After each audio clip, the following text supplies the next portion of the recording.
You're watching Viewpoint. I'm Afrida Rahman Ali. It's a historic moment for the people of Jammu and Kashmir as they cast their votes in an assembly election for the first time in a decade. So here's a quick backstory. In the previous election in 2014, the Jammu and Kashmir's People's Democratic Party had won the highest number of seats but fell short of a majority, leading to a coalition with the BJP.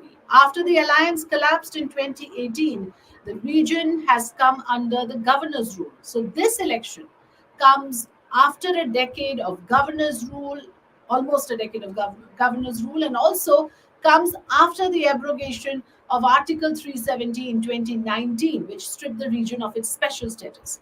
The National Conference this time has allied with the Congress, while the BJP faces scrutiny for bifurcation of the state into J&K and Ladakh and for reducing the state to a union territory.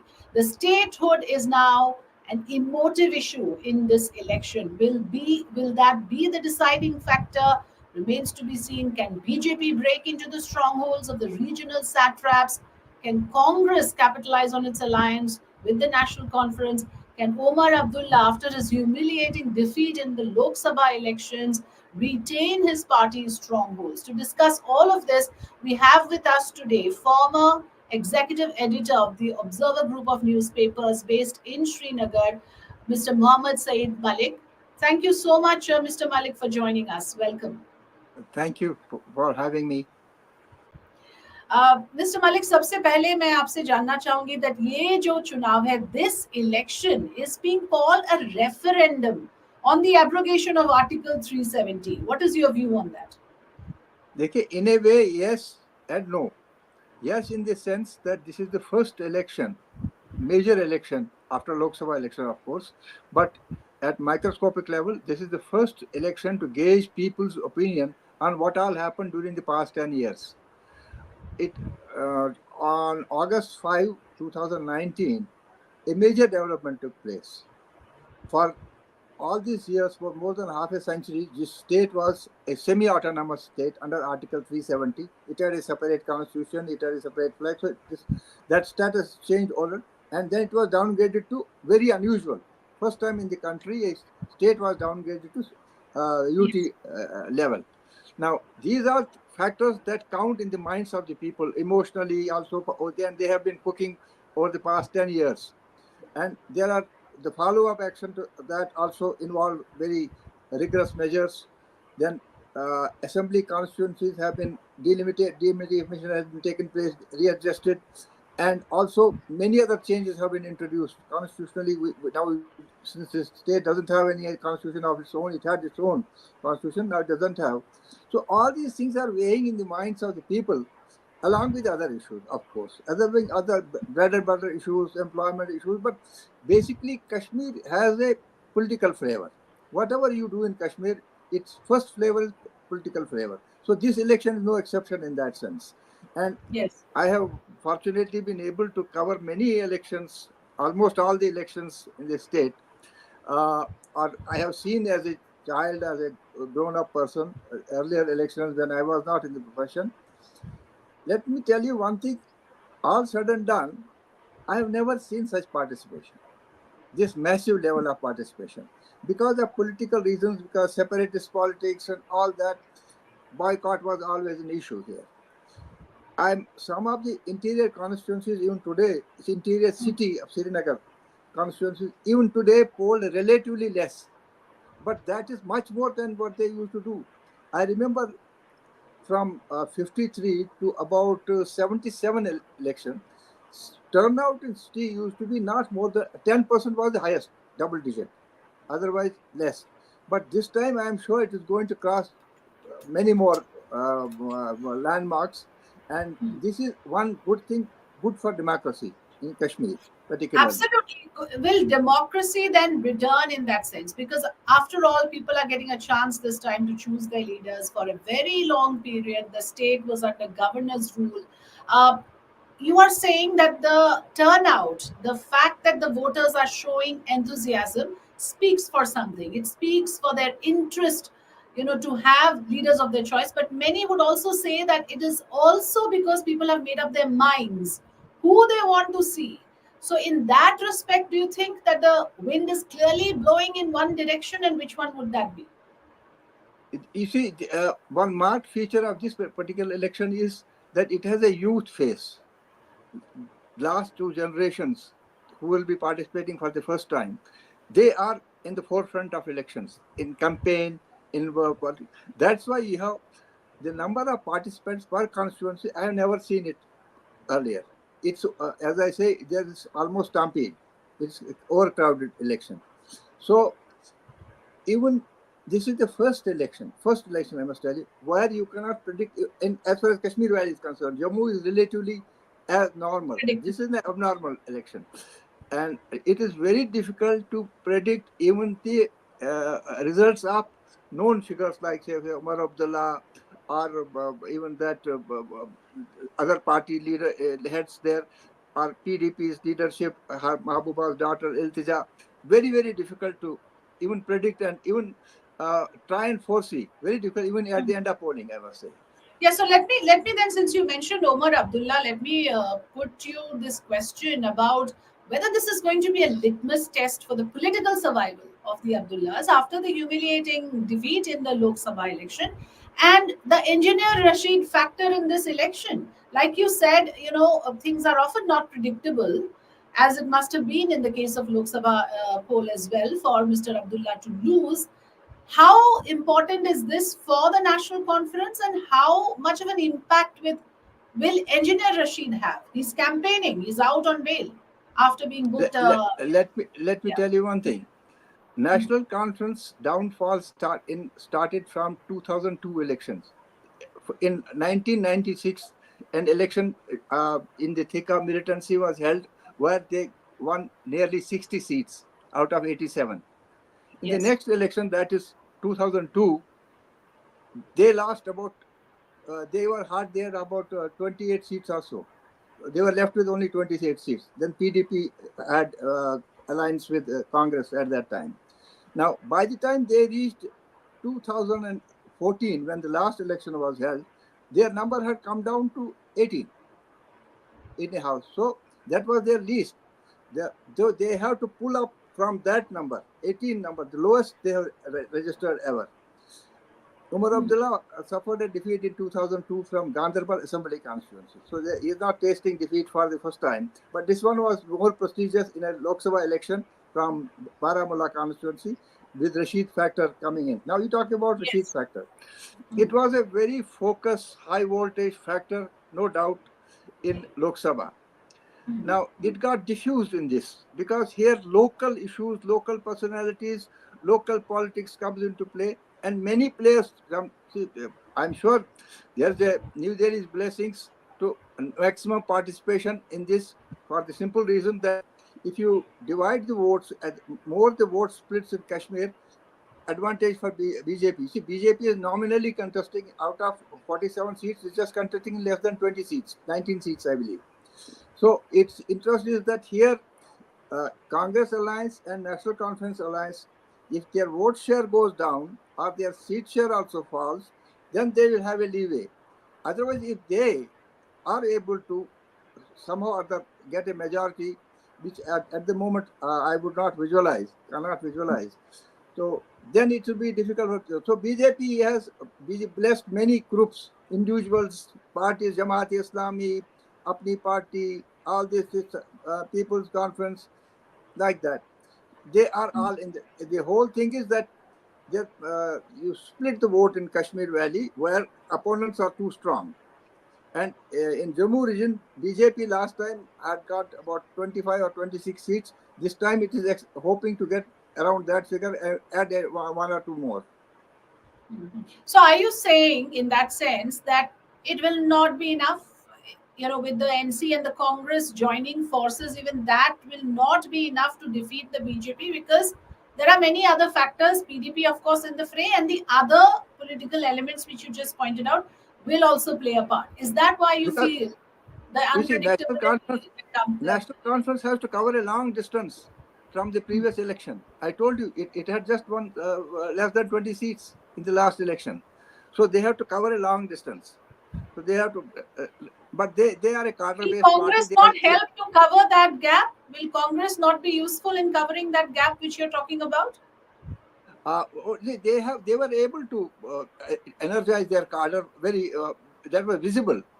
In fact, they were the most visible. Their visibility was very high visibility in this election, unlike in other elections. They both Farooq Saab and Umar Saab, they campaigned hard in their constituencies. Umar Abdullah, for safety reasons, is contesting from two, from Ganderbal Yes, as well as from Badgam. which is normally that's Badgam constituency usually because it's a Shia area. You used to have a Shia MLA there and MP also. You have an MP, a very able MP, very articulate from National Conference. This time he at 11th hour he filed his nomination, suspecting that if BJP got the hint, they might field there. So he was able to hoodwink them on that score. His usual second alternate place used to be a Birwa constituency. He didn't contest there now. They did feel he was right. His hunch was right. They did feel a candidate there, presuming that he will be there. But he is contesting from Badgam, which I think should be safe seat, care of their member of parliament from that constituency. So after the Lok Sabha defeat, Omar Abdullah is not going to take any chances. You're saying that's why he's contesting for 2 seats. Yes, so he's playing safe. Excuse me. Omar Abdullah, when this election buzz started, Omar Abdullah said, I will not contest elections.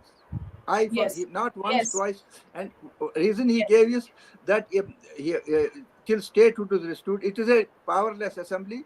Governor has all the powers. This legislature is like Delhi Assembly.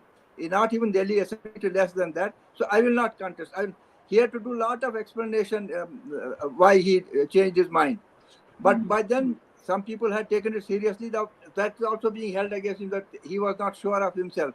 But that's not the case. I think National Conference has been very visible in this. And as I told you, even they had to cover a long distance from what their previous score was. Yes. Let's listen into Omar Abdullah. He's raised a point about foreign diplomats coming in. Translates into voter turnout also. So, MEA has invited foreign diplomats to check the elections here. I don't know why foreigners should be asked to check elections. When foreign governments comment, then Government of India says this is an internal matter for India. Now suddenly they want foreign observers to come and look at our elections. These are an internal matter for us. We don't need their certificate. And also, this participation is not because of Government of India. It's in spite of everything Government of India did. They have humiliated people. They have used all the machinery of the government to detain and harass people. In spite of that, people are coming and participating in elections. So this is not something Government of India should be highlighting. But anyway, that's the way they are. So today is a very important day for you as you're fighting from all election days are important. It's not about me. It's about the party as a whole. Therefore, first phase was as important. Third phase will be as important. Yes, I've got a personal stake in this. But for the party, all 3 phases are important. You are going to participate to constitution. Well, he has a point. He has a point in that I got him. You see, during the time when he was in detention with Mahbooba Mufti and Farooq Abdullah and other leaders, after August 5, 2019, immediate action, they were put in confinement. Yes. At that time, also they assembled a group of foreign diplomats from here and there and brought them here. That was not a very happy experience for even government also. So then last such foreign event that took place of importance was G20. Some conference was held here a couple of days. So that was a big event. Now Kashmir is always, there are reasons for any government in power in Delhi to showcase Kashmir, its achievements or its good things happening in Kashmir. Because Kashmir is always not good news. Kashmir is bad news generally. It has been for a very long time. So when there is some good news, they share and naturally claiming credit for that we did it. So Omar Abdullah is right in the sense that why didn't you bring them when things were not going, when people were locked up, they were not allowed to speak, internet was disconnected. You are bringing them because now people are coming out of their own, in spite of all that, not because of that. Okay, but two things. Firstly, about the journalists, I want to ask you that apparently foreign journalists are not being allowed to cover this election. And secondly, I tell don't me know. if BJP. Okay, first answer that will come. Yes. Why are Yeah, foreign journalists being I barred? don't know. I don't understand this hesitation on the part of government of India. Today, in this world, you cannot hide anything. You have right from social media to any means of communication. You can't bar news from. You can't hide it like that. So therefore, there is no fun in stopping diplomats who intend coming. They could come. Even journalists could have come or covered this. It was a very. I think it was a good thing to report about Kashmir. This election, they could have envisaged. Everybody could visualize that this election is going to be, particularly after Lok Sabha election, that this is going to be a big, very big, huge thing. They should have allowed foreigners. But then there should be tolerance for some small amount of criticism should be there. There will be criticism also that maybe they would also talk about civil liberties aren't as freely available as they are elsewhere in the country, or press is more muzzled here than there. And irony, I will tell you, somebody talks about press freedom in Kashmir and outside. My own experience is during the emergency time, 1975, 77, Kashmir felt we had a freer press than outside because outside the emergency was on. So many people came here to escape arrest during that time. Kashmir has been there because of the circumstances, wars, Yes. then some excessive steps also. Sometimes it is not always that you proportionately react or act. Disproportionately also. That's why they are scared that if you vote, maybe you are that aspect is exposed. That's why I think But like you said, in today's time and age of social media, that's a bit redundant because things will be reported irrespective. exactly. Now they are Yeah, I now want, during the last few years, many Kashmiri journalists have not been allowed to travel abroad. They have been sent back. They are not getting even passports also. This doesn't help these days. These are our old ideas that you can stop information from flowing. Information has now today a habit of flowing, whether you like it or not. It does flow. And it is yes. better to live with it and learn to live with it. Right. You said that when good things happen, you want foreign diplomats to come in. You are saying the journalists should also have been allowed. But I want to know from you, BJP, the fact that the party has taken a decision to hold elections after this long. Do you think the party would have done its assessment? Could they have assessed things on ground to be in their favor for holding elections at a time and place of their choosing? No, that's what they say. See, they have in his politics. That is politics. Politics. They say that see, we are giving you free election, fair election, whatever you do, what you do like that. But you also did not hold election for last 10 years. You also did what you did, and after removing 370, internet was down, everything was down. It's okay. It's in the game. But when you try to hide it, then it becomes difficult. It becomes a problem. Then you start arresting people, you start confining people, you don't allow foreign journalists to come to Kashmir. I see no reason. They should have been allowed to come, in my opinion. Is there merit in BJP's argument that cross-border terrorism has declined, the internal strife has reduced, you don't see stone pelting anymore, there's a boost in tourism? How much of it you feel on ground is true? About what I wouldn't get your point. About the fact that things have improved on ground in Jammu and Kashmir, businesses are flourishing, children are back to school and colleges, and the fact that cross-border terrorism I BJP cases no, have come down, including stone nobody pelting. can deny that. No, nobody can deny that. Life is more safer today. There is order in life today. There was disorder earlier. One didn't know when office would open, when I could go to a shop, buy things, whether I am safe to travel, stone pelting. That has been brought. There's no doubt about that. Militancy has been almost in Kashmir. It's almost there, but it is taking a new facet from areas which were free from it in Jammu area, particularly Doda and Kishtwar, etc. But there's no doubt about that. Is that Certain likely to favor life, the BJP in this election? the fact that things have improved. Because after all, people will vote on how they feel about their lives, and if their lives have improved, do you It think is, that could be a but major factor? as I told you in the beginning, there is more, Kashmiri mind is more politicized than relatively than in rest of the country, because of experiences or things happening here, or what has happened more recently. So this political factor always outweighs every other consideration. Politically, he feels my 370 was taken away, my statehood is taken away, I was gagged. So here, therefore, that his normal, he's also equally concerned about his safety of his life, normal, regular functioning of daily life. He's also, to that extent, nobody will deny that. This is an achievement. I wish BJP had, mustered courage and contested more seats here. Just contesting 19 seats is not for winning only. After all, if they say that they have, which have, to an extent, yes, they said that they have controlled the situation, they could make use of it, creating a small base for themselves. I don't know why they chose to, they abstain from Lok Sabha constituencies, 3 constituencies Yes. altogether, and just about 19 seats out of 47 is not a good, it doesn't speak good, it doesn't match, gel with what you say and you claim. It doesn't gel with that. Let's listen in to Ravinder Raina. He's a candidate from Naushera. He's exuding confidence that this is his Modi game to साहब win. और So माननीय let's गृह listen in मंत्री to Amit what Shah साहब ने he has to say. पिछले 10 वर्षों में जम्मू कश्मीर में शानदार काम किया है।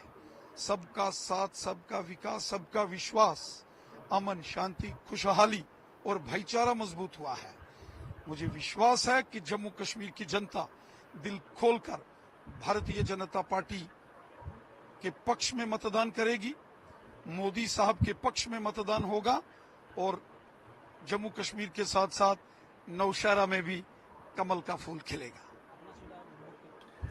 Kamal ka phool khilega in Naushera. So that's the we are used to this language from all political parties. You can predict what would be the next sentence or what will be the thing is that as I told you again, if it doesn't gel with the BJP is almost absent from Kashmir political scene. I mean, electoral scene, not in political scene, electoral. Probably it is like this, because the parties favoring it, like Apni Party and Sajad Loans, People's Conference, others, they fared poorly. Umar Abdullah also suffered the defeat.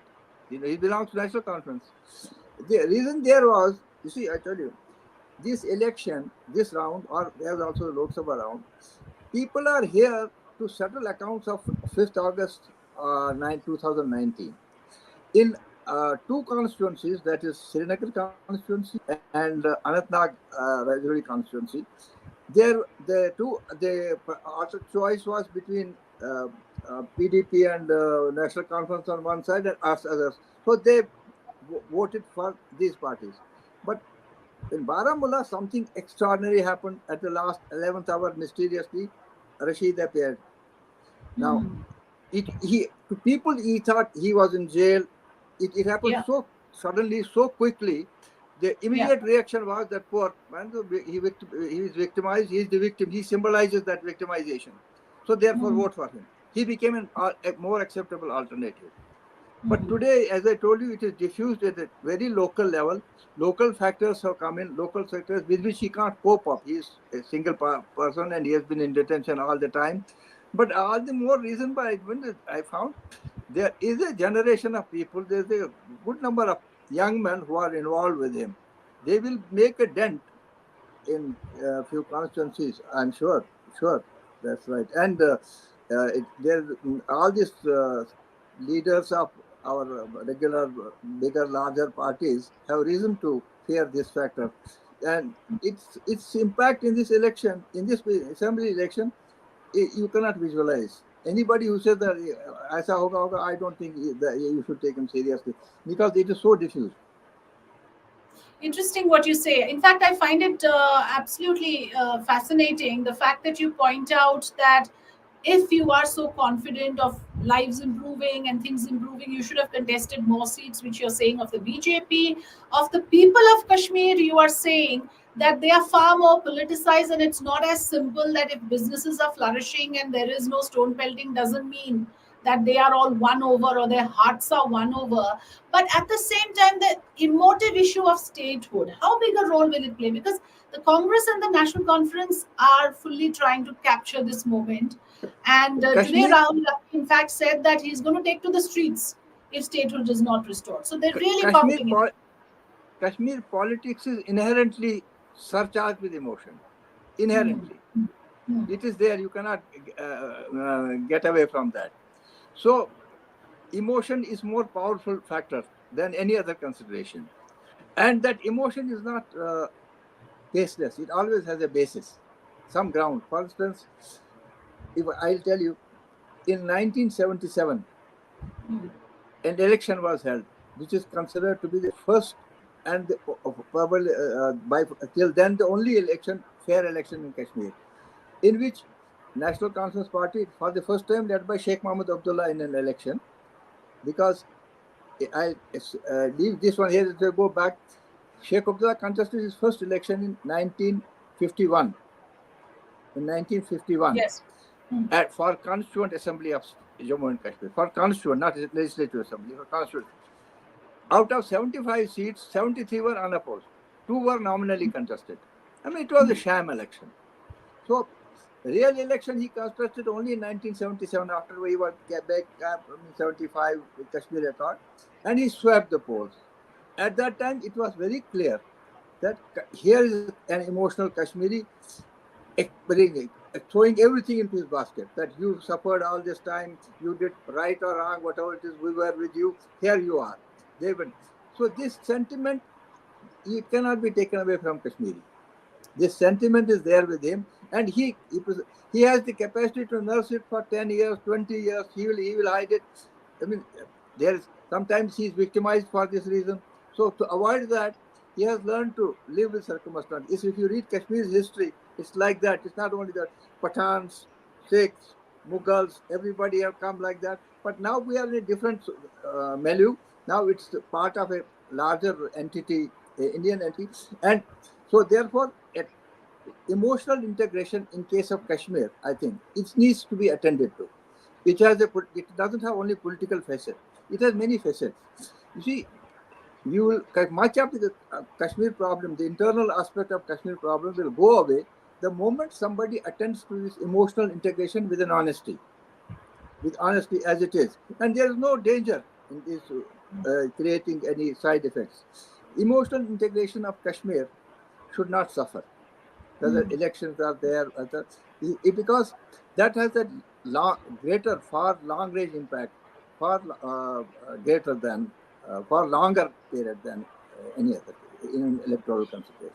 You've given us a very good insight, I would say, Mohammad Sayeed Malik, on the nature of the electorate in Kashmir. Yes. And I don't think anyone else has ever given an analysis of this nature, where you are breaking it down beautifully for us.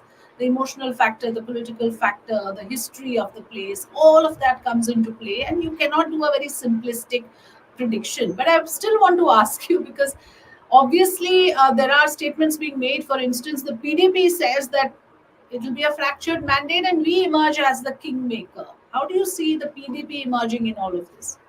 Whenever we talk about Kashmir emotional factor, you see, Kashmir by itself is a world apart. Till 2019, you had Buddhist majority Ladakh, not though equal, not that much. Then Muslim majority in Kashmir Valley and Hindu majority. Emotional integration was evolved on that parameter that you have, and any party that was able to strike a chord equally in Jammu, Ladakh, and Kashmir was able to carry the people within. The same thing is true today also. Jammu is an important factor in this whole situation. For instance, one issue related to Kashmir is migrant Kashmiri Pandits. You see, their issue is still lingering. It is hanging fire, still there. It has to be addressed. A lot of time has passed, so decades have passed. They have been uprooted. Many people want to return. Many people are keen to return, particularly people of my age group or they're thirsting to wanting to come back. They should be enabled. It is high time somebody attends to this problem. These issues will help stabilize Kashmir. Then external factors can be taken care of, whatever it is like that. But internally, there are points of friction that can easily be addressed. And same way, I tell you, Jammu, in 2000, I'll give an example. In 2014 elections, what happened is National Conference got less than 20. Congress also got less than 20. So they together could not make anything. PDP here got 28 and BJP got in Jammu got 25. So it was a Muslim party and the Hindu party. Became like that exactly. Yeah. Suppose the one party had made formed the government. Okay, Umar Abdullah, the National Conference supporting the PDP and all that. The face of that government would be a Muslim face, a Kashmir face, which Jammu will have no involvement at all. No involvement. In fact, he would be very angry out there. Today also, it is heading towards that. I don't know. So therefore, what I see is that whatever the outcome, my hunch is, many people may not, they'll jump at me, but let me share it with you. It is that any party that falls short of majority, but is a leading party in Kashmir, will have nearly because at what I see is on the ground, may have to go with BJP at the end of the day.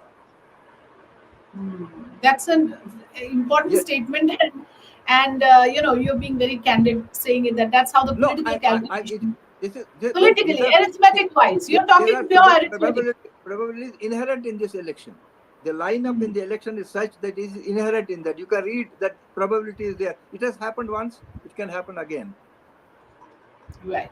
You cannot wish it away, so you might as well accept it. Again, lest I this time PDP is at the receiving end for the same reason. Because in 2014 it was so they are at the receiving end, and she is at the moment is the gainer at its expense at the moment. It looks like that on the ground. Interesting. I mean, I would want to end with that because this is a interesting insight that you're sharing with us. The political calculations on one hand, the arithmetic on the other hand, and the emotive issue. What you're saying, it's not just the statehood as the only emotive issue. There's the issue of Kashmiri Pandits, many other things you're saying could be resolved internally to reduce the tension and build consensus. We still don't know how politically things will shape up.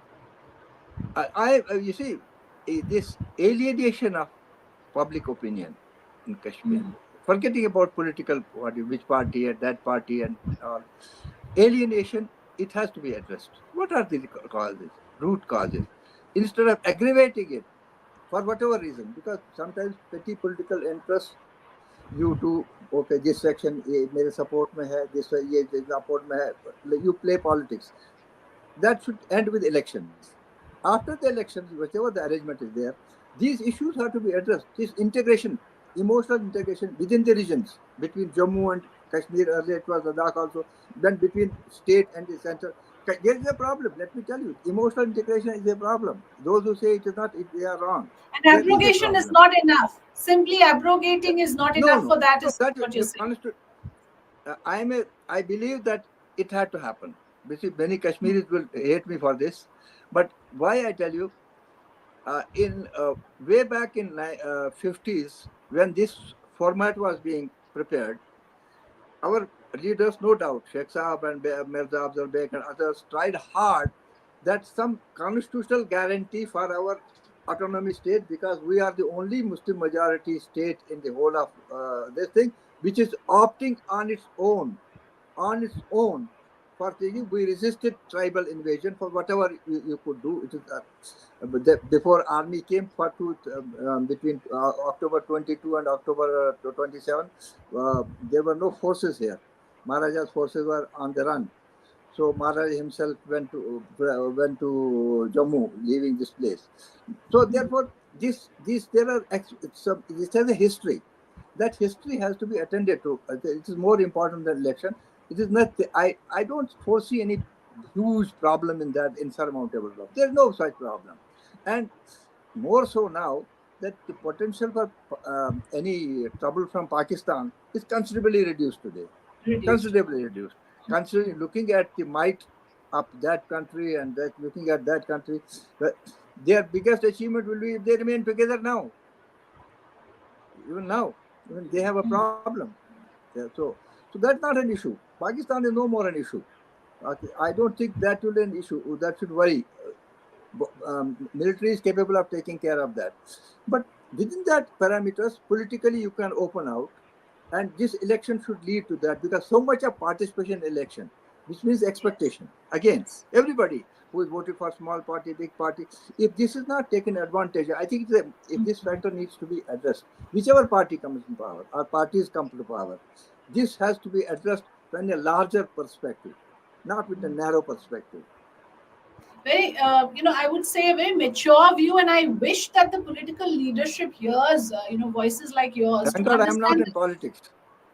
I'm Thank saying God I am not in politics. you are not in politics, and that is why you are able to give us a perspective which is beyond politics, because you said that this has to go beyond just holding an election. The Yes. point about integration that you made, and you said this is the best time.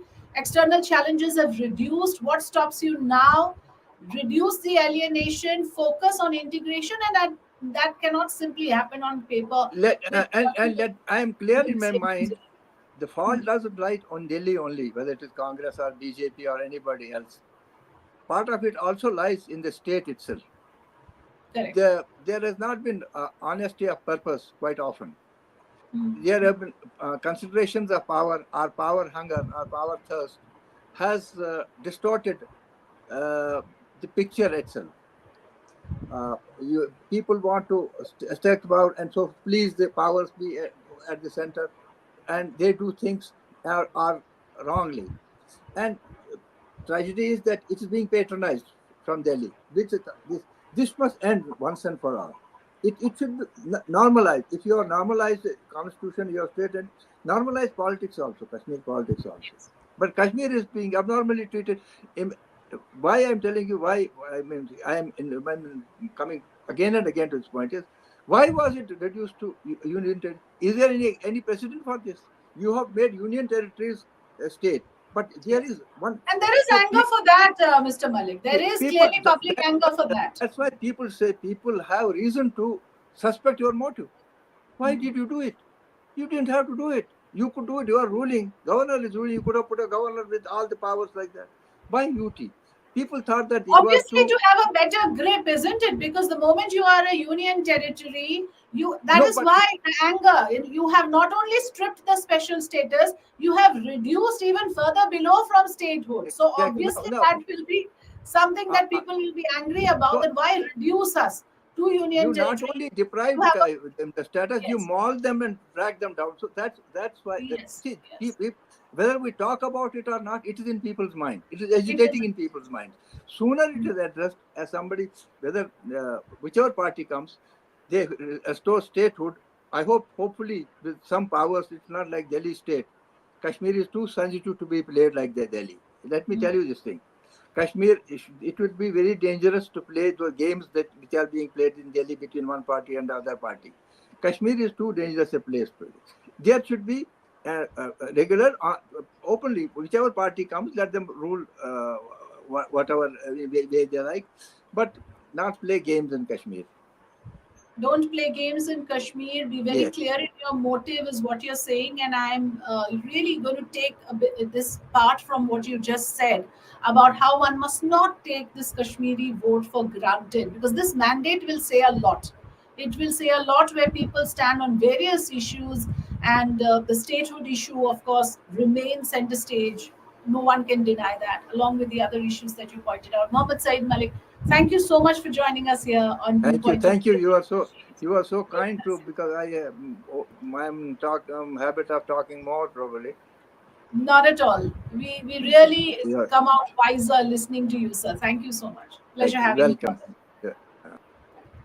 So the idea was, of course, to get a mature view on this, because Kashmir, like you just heard, is like no other state.